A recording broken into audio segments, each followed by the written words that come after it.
if it wasn't for you guys, I'd literally burn and let the rest of the world burn. This whole stuff that I'm doing, talking about revolution, funnily enough, and the part of the reason I'm here, as strange as it's going to sound, is because now I feel like, I'm going to have to think about how I'm going to explain this, but I kind of feel like, but the team, like imagine if because I remember even when I was thinking of running away, that's exactly what God said to me.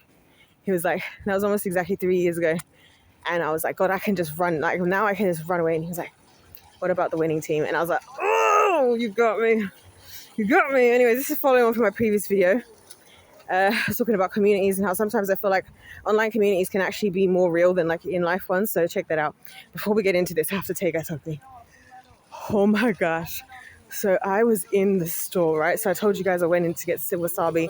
Wasabi was anyway, I found the wasabi. But it's not proper Japanese wasabi. Because you know, like proper wasabi is wasabi. And then a lot of these other wasabis are kind of like maybe a mixture of wasabi and horseradish. Anyway, we'll get into it. It doesn't matter. But basically, I just want to burn my face off with some wasabi later on. And so, and like as much as possible because I'm just in the mood. Anyway, nobody asked me to start this video. Anyway, and so as I'm walking in, I noticed a girl and a guy. Now the girl, the way she was dressed, I was like, look, I love me a skimpy outfit as much as more than the most of the next girl. You know what I mean? But like, now she was quite young looking and she's with a guy. So I was thinking, what kind of a father lets his daughter out of the house like that? Like that was my thought. What kind of a father lets his daughter? Because it was like, it wasn't even like, you know, like how it's summer. So there's like a fine line between you're just dressing for the weather and like, this is kind of inappropriate. And you know what I mean? It was one of them ones. So I'm looking at her and I kind of like thinking, I can't believe, like, so the only reason I'm looking at her at this point is not just trying to think, how is a father let his daughter walk out of the house like this?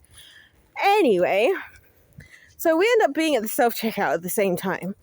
You know, after I've grabbed whatever I came for and they grab whatever they came for, which it just goes to show, usually I know what is in everybody's basket, so it's in everybody's everything because I'm always paying attention, but I was so bewildered by these two that I don't even remember what they were actually buying.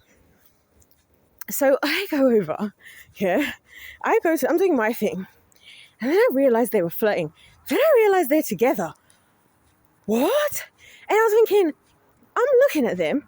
She looks like a baby, and he looks like a grown freaking man. Now, albeit, by the way, she's probably very much of age, so it was like, it's not like she looks 14, but it's more like she was probably like 22, and he was probably like 47.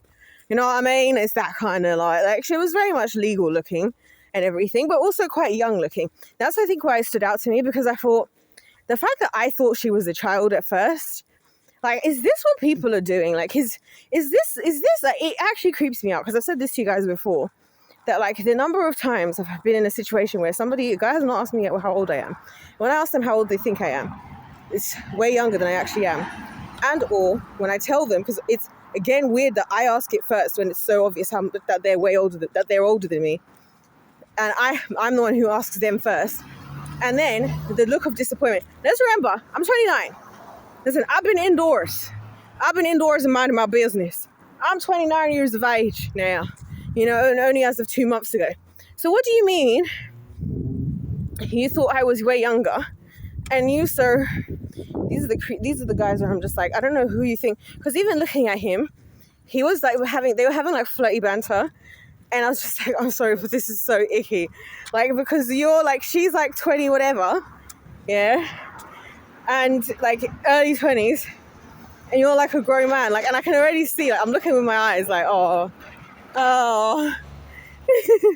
It's the old man. It's the entitlement for me. Because it's like, imagine like me as a woman, as a young woman, and my body still functions well, and my knees don't hurt, and my hips don't hurt, and I can still, you know, touch my toes and everything. And you with your old crooked self wants to, nah, how selfish. Never mind. That's not what the video is about. But I just had to tell you guys, because I was like, do I need to make another video on the way out? Because I just made a video on the way here, and honestly I've timed it beautifully because the sun is setting. The sun is setting. I love how my skin tone just tells the story of whatever's happening in the weather, because when it's like this, it's because the sun's setting, so it's getting red. When I'm like looking really dark, it's because the sun is really bright and it's like at the top of the sky. Now it's like sitting down. It's so funny how that works. Oh, the melanation. That was another thing that made me notice her age, because her fake tan was a bit... I grew up in this town, and I know a lot about fake tan because of the girlies of Essex, right? And I'm like, it's one of them things where by this age, like if she was closer to my age, I would think she would have had her tanning routine, like, you know, organized, let's say. Because I remember the early days for the other girlies, like when we were at school and stuff, and it was not looking good. A lot of the time was not looking good, bruv. But it's all a part of it, right? I feel sad, by the way, for the younger generations that they don't get to have this, like, they're no longer going to get the opportunity to be, like, weird and awkward anymore. Like, I look back at my old photos and, like, so much of it's so cringy. But it's like, in a way, I'm glad, because that's like being a kid. Now it's like, kids are like, mate, there's like 13-year-olds who know how to do makeup better than I do. Like, what the hell? What happened to being, you know, just a bit ugly and having a couple of bad haircuts and, you know, too much fake tan? Also, doesn't apply to me. So that does make me kind of sad to think about. But anyway, I need to remember an important event is tomorrow, and I need to set an alarm. Holy Spirit, please remind me to do that. If you could, I would be so grateful. But anyways, that's what I was going to say. So in the previous video, I was talking about, that was just icky to see, by the way, because to watch it, to be in the situation and to watch it is two different things. So when you're in the situation, you don't see what it looks like to the outside. But like watching the situation this closely, and especially because they were like flirting and whatever, I was like, this is disgusting. Like, I don't care. Like, anyway, the reason I wanted to make this video, guys, because low-key, dead ass, if you guys didn't exist, if I didn't not have this YouTube channel, and I did not have all of you guys who are actual winning team members, not the snakes in the garden who choose to be here as well, I genuinely would let the world burn. Because there's nobody that I like, and there's nobody that I care enough about that I'm going to like put myself through what I'm putting myself through right now, other than you guys. Because you guys are just like, I'm always in life, I've always been motivated by just the most precious of people. And like, whenever I see precious, lovely souls, just pure-hearted folks, you know, that motivates me with my darkened heart to be like, hey, if somebody's got to get their hands messy, let it be me. And so I will. And that's why other people, I'm like, I'll let it burn, because you're a dark heart and you love being dark and you love adding to the work for the rest of us, and you love causing chaos.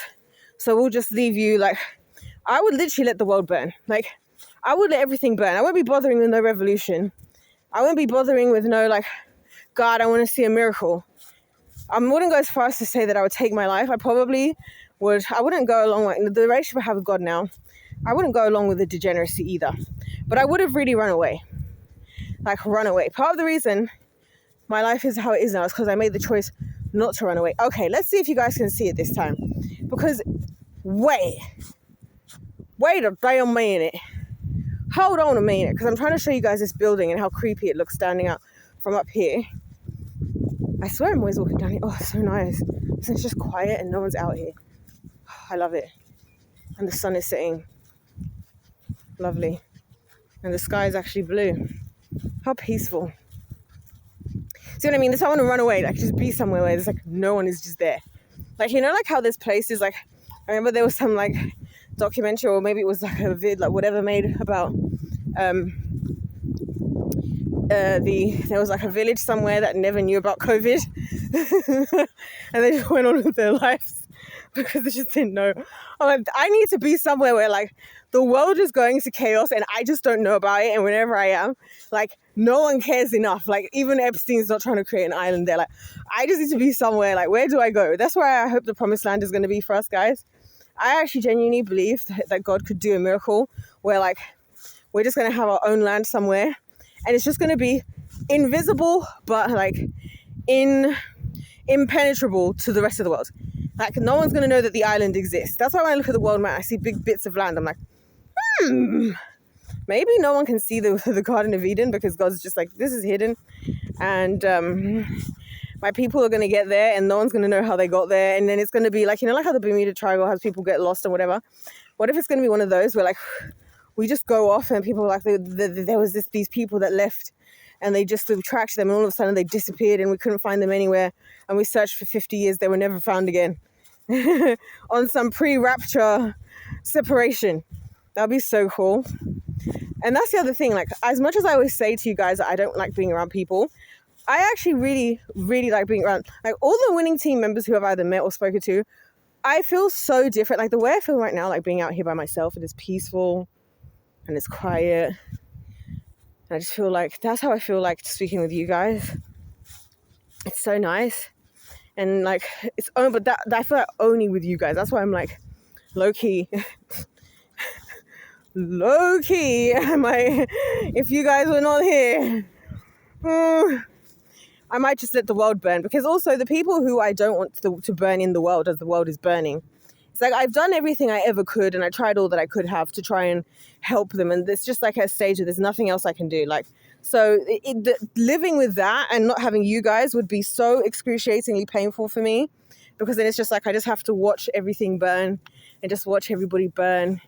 And like, I've tried to help, but people don't want to help themselves, or they're just in a situation where it's compromised for whatever reason that's out of my control. So yeah, if it wasn't for you guys, I'll just be like, let it burn. Yeah, you're not going to get a good angle from here, basically. Well, I feel like I need to cough. And why is squatting such a comfortable position, by the way? Squatting on my toes, I find to be such a comfortable position. And I find myself sitting like this all the time. Like, for no good reason. What is it about that? Anyway, and now it's not a good idea because my ankle is sprained, so it's a little bit wobbly. But honestly, we're gonna need to get the strength back somehow. But yeah, like, that's the God's honest truth, you guys. Like, I don't know if you guys knew that, and I felt like I should tell you because I talk all the time, and that's because I'm most of the time around literally everybody else. So when I'm saying all the stuff I'm saying, oh my gosh, what a cute little doggy.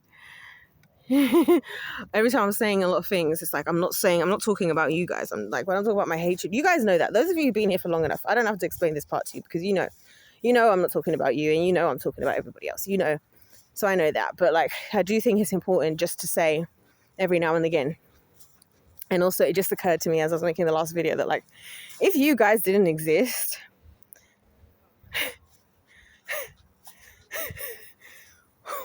I would let it burn, because I have no problem watching the world burn and burning along with it. Because it's like, this is what we deserve. This is what we deserve. We deserve for the world to burn. We deserve to go to hell, all of us, realistically. You know what I mean? And so I'd be like, you know what? That's what I deserve. Because recently, you know, I made that video. It's like, would be going to hell, would going to hell be that bad, or whatever I said. And part of the reason I made that video is, as insane as it sounds, is I find it fascinating that people would be so bewildered by the concept of me saying such a wild thing. She says that she's walking through the car park full of Muslim men at the mosque.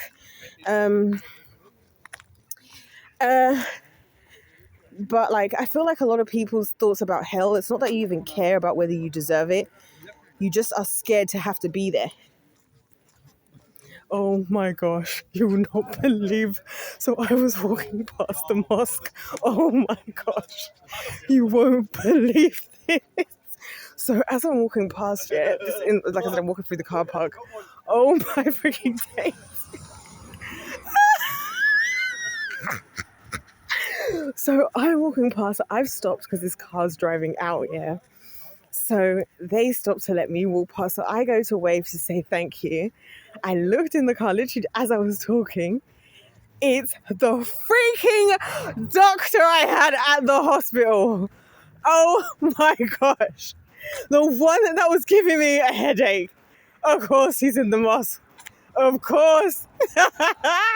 Following the rules, being a parrot, reciting what you're being told. Like, oh my gosh, it could not have been at a more perfect timing than that. This is where I'm like, I couldn't make this stuff up, and my life and the timing if I tried.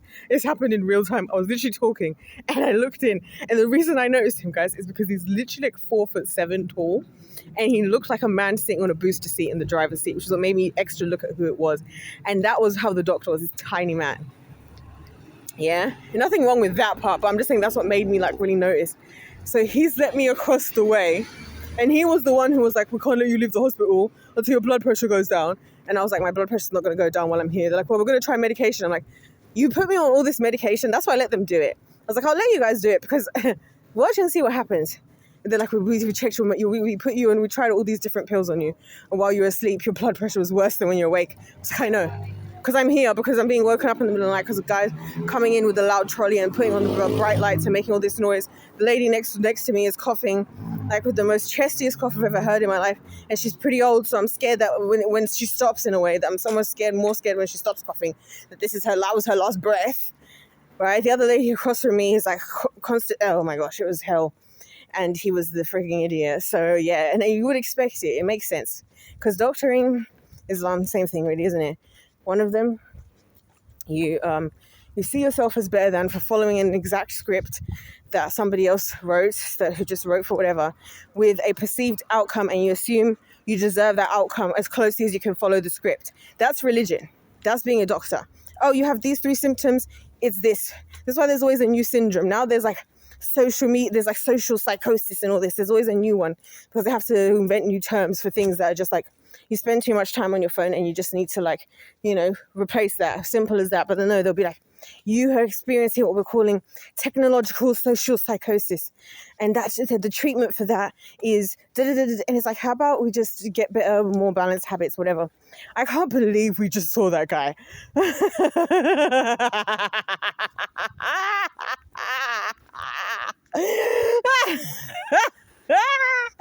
Why was I talking about hell? Because I was going to say, literally was about to say, as I saw this guy.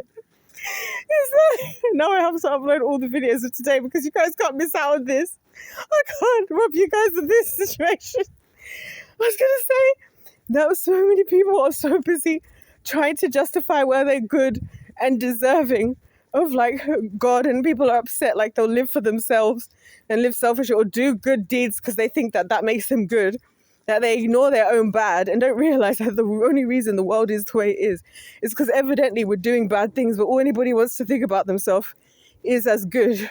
And hence why I say we're all deserving of hell, because evidently someone's doing it, so it just seems like we're all doing it in secret. That is so funny. And so my thing is, everybody's such a good person, and why isn't the world such a good place? You want to be like, hey, God is real. How comes there's evil in the world? If you're so good, and we're all so good, and it seems, and the bad people are so rare to find, then how comes the world isn't a good place? How comes? Because one thing I've noticed is that people are aware that the world is a bad place, so people just kind of live with it, and I find that fascinating. That people go about their day and go about their lives, and are just like, yeah. Oh yeah, because we're living in hell.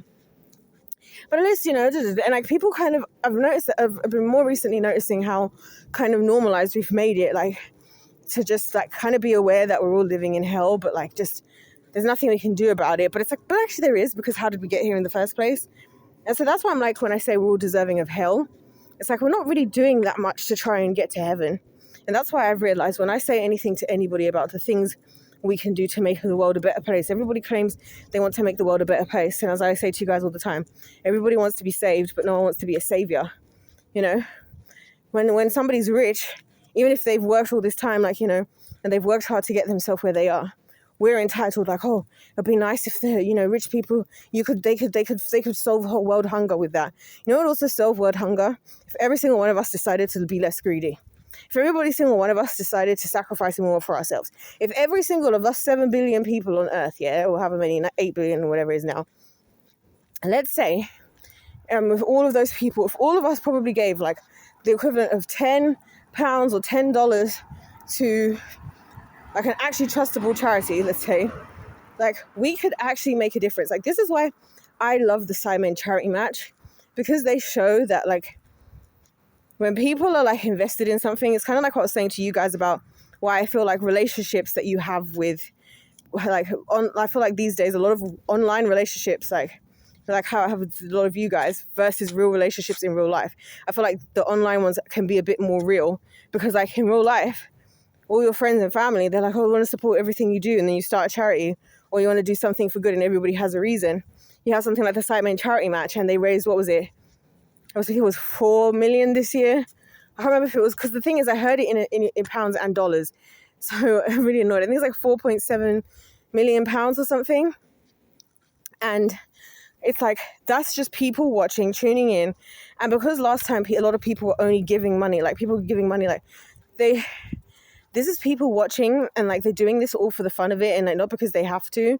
And it just goes to show the power of like a community, and the power of like being amongst people, and like that is so inspiring as well. And I have so much respect for them, that they have that kind of audience. Like, this is again why I get why people pay money towards streamers, because it's like you're watching somebody who's providing you value. Like, you go throughout your day, you've had a horrible day at work, you've had a horrible day here, whatever. Like, it's how I feel like with you guys.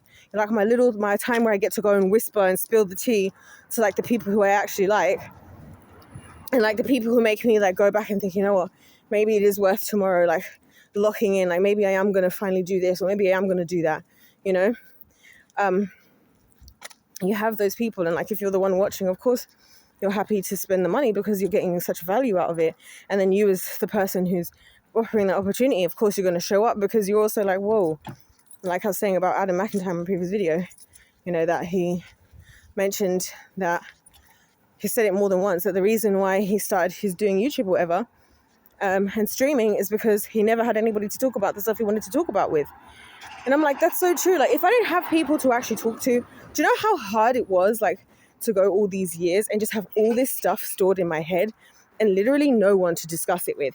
And like, every time I'm trying to talk about things, people are either overwhelmed or annoyed or whatever, just by the idea that like, oh gosh, can we just talk about something? Like, I've hated for my whole life, yeah, the fact that people are so weak when it comes to conversations, that everything's a deep conversation. Because to me, if Jeffrey Epstein is going to the extent of wanting to, you know, do the most ungodly types of things with a child, because it's still attached to its mother's umbilical cord before the placenta's even been cut, because then they suck better.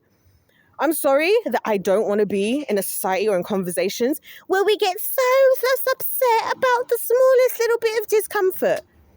I'm sorry if if we're gonna have a serious conversation, I want to go straight to the extreme, because people can't handle it. It's like, oh, you know, oh, we're gonna be friends, or we're gonna be a community, we're gonna be a family, but we can never really talk about anything serious because that's uncomfortable. I don't want to have to think about that. That's so serious. And it's like, yeah, that's a privilege. And I feel like you guys get that. Like, that's how I feel about the kids in the underground tunnels. I don't think about them, talk about them, because I'm enjoying being mad at everyone. It's because on a day like this, yeah, where I've just gone out to get wasabi because I'm in the mood for some wasabi. You know what I mean?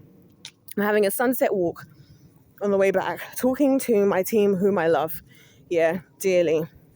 I have so much freedom. I'm so blessed. I'm so grateful. I'm not looking for somebody's handout or somebody's whatever, because this is a blessing. Those kids in those underground tunnels have probably never, some of them have probably never even seen a sunrise or a sunset or the sun. You know, I think about what it will feel like for them when we finally get them out of there, you know, to finally be outside again and smell the fresh air and like hear the sound of the leaves on the trees in the summer, or look at how beautiful they look in the sunset in the winter when all the leaves are off finally and the trees are not looking hairy. But you guys know what I mean? I think about what a privilege it is that I'm so privileged. So to ignore the ugly stuff in the world just because I'm enjoying my life, yeah, we deserve hell. We deserve hell. To be uncomfortable, like with the fact of what's happening around us, and be like, it's a privilege to find these types of topics difficult to talk about. It's a privilege that we get to be like, oh, I don't want to have to talk about that because that's too serious, and that's I don't like to think about that stuff. It's a privilege. It's a privilege to know that the world is such a horrible place and still be able to find things about it that we get to enjoy. It's a privilege. So that's why I don't just turn a blind eye, and I can't just like, that's why you guys are like, everything you guys mean so much to me, because I'm like, I feel like you guys get it. I feel like you guys get it, where it's like, this isn't acceptable, and we may not have the answer, but we damn sure need to look for one, because what the hell is all of this? You know what I mean? Respectfully, like, what the hell is all of this? And I feel like you guys are the only ones who truly get that kind of like feeling of just like, this ain't it. There's so many wrongdoings out there, you know, and people being done wrong and people going through things. Like, we're so privileged. And like I said, that's why I can't really get into conversations about what I want for my future and what I want to be and why I want to be famous and I want to be rich and I want to be powerful and I want to this. I already have so much in comparison with so many people in the world. Like, I already have so much to be grateful for, and I already get to do so many things that I enjoy. Like, even tonight, for example, like, I'm gonna go inside and I'm literally going to be because it's late now, it's like 10 p.m. I have a whole bunch of things lined up. There's a game I'm currently playing, which it's a long story, but I started playing this game online, yeah. And well, I've been going hard at it, and as it turns out, not only did I end up a part of like one of the, you know, like how some games you can like join like a group, whatever. Yeah. So the leader of the group made me a co-leader. And I didn't realize it, but like I was like, I'm like ranked at like number 2 in the thing. And these guys are good. Like, they win like at everything. I'm not going to say what game it is or really what kind of game it is, but let's just say it's, yeah, whatever. And so I wasn't really necessarily sure how long I was going to try play this game, but I went hard for like a couple days. Well, as the story goes, I now am going to be, I'm now one of the, yeah, so I'm going to be playing that game, and it's really good. I'm having a lot of fun with it because it's got very dark, like there's like demons and like witches and stuff. So it's really fun because the game integrated like actual world history about the myths and legends. So I'm like, oh, this is my opportunity to learn about that. And then there's a bunch of other things I'm going to do. And like I said, I've already pre-made what I wanted to eat later when it's like the middle of the night and I finally get hungry and it's like 2 a.m. and I want to eat something cold and crispy and crunchy. So I had all of that, and I was like, the only thing that's missing is spicy. And I was like, oh, wasabi would be perfect to go with it. So I went and just got the wasabi now. You know what I mean? Like, I'm doing what I want to do. Like, I'm going to go upload my videos. I'm going to respond to you guys' comments and all of this. Right. And that's amazing. And so I'm blessed, and that's essentially what I'm trying to say is like, I'm so beautiful you are. Yeah, I'm good, thanks. And you? I'm great. You don't look it, you look lovely though. See you later. Bye bye. No wonder, makes perfect sense. I was like, why? One lady waved at me, and then the second lady was like, hi, beautiful, you look lovely. And I'm like, I actually don't. I look horrific. My stomach is bloated. I ate my body weight in popcorn today, and I feel ugly. But that's really nice. Anyway, she was like, oh, I'm all right, just a bit drunk, trying to walk in a straight line. And I was like, to be expected. Also, the pub, can I just say, on the subject of winning, the pub up the other road, which is where I think they're coming from, they've needed, you know, I told you guys they were getting a refurb. So they've refurbished it, yeah? And I literally in my head, because you see me, I don't want to ever seem like a know-it-all. So sometimes when I have like constructive criticism for people, I don't necessarily tell them. But there's like a few things I was thinking of the old pub while it was there. I was thinking, they're very unapproachable because there's a certain kind of group who goes there. And so if you're just a random person, it's not the kind of pub, like the other pub up this road where I just came from, very approachable. I've been in there. And I've been in both a couple of times. Well, I've been in that one actually more times. B, they're not capitalizing off of doing things like having their certain menus outside, like so people can see, you know, because I feel like as a pub, you got to give like the vibe of what your pub is like. Like, is this like are you just like your average normal pub where you go inside and like you're going to get like the most of the beers all on, again, American or English, draught, whatever the frick that's called, on tap, let's just say. And you're not going to have anything very fancy. And then if you have any food, it's just your basic snacks like crisps, nuts, pork scratchings and all that kind of thing. Or are you like a pub that does a bit more elevated and you also do other types of drinks as well. And then maybe a couple of British classics, you know, some pies, some fish and chips, a full English or whatever. A lasagna and salad, you know, they love a lasagna and salad in this country for some reason. Or are you like a bit more bougie where, oh my, this is about to die, so I better go. Anyways, they basically made the renovations. And I'm like, oh, Now we're talking. I'm also I'm planning to actually go there, and I might even video it and watch one of the World Cup games, because now they're advertising it, and apparently they have new management. Anyways, nobody asked for any of that information. I'm gonna go. You guys get the gist, because if life's a game, let's play to win. I love you all, and thank goodness you guys exist, because I swear I would let the world burn. Yeah, that was a lot that just happened here. And I'm definitely gonna have to upload this now. Anyways, you guys, I'm gonna go and use my free will to try and actually, take the blessings that I have to actually contribute, rather than to just live selfishly, self-indulgently for myself and ignore the elephants in the room. Of course, right now I'm going to enjoy myself for the rest of the evening, and as we should, because it's all about balance, you guys. But let's all be concerned about that and just understand how blessed we are, and how blessed if you're here just able to watch my videos even. Like I said, anyways, I love you guys so much, and that's what this video was supposed to be about, but it went all over the show and all over the place. God bless you all. If life's a game, it's pay to win. And I'll see you in my next one. I forgot to say God loves you and I love you, but I was kind of saying that the whole video. Anyways, God loves you, I love you, and I'll see you in my next one. Goodbye.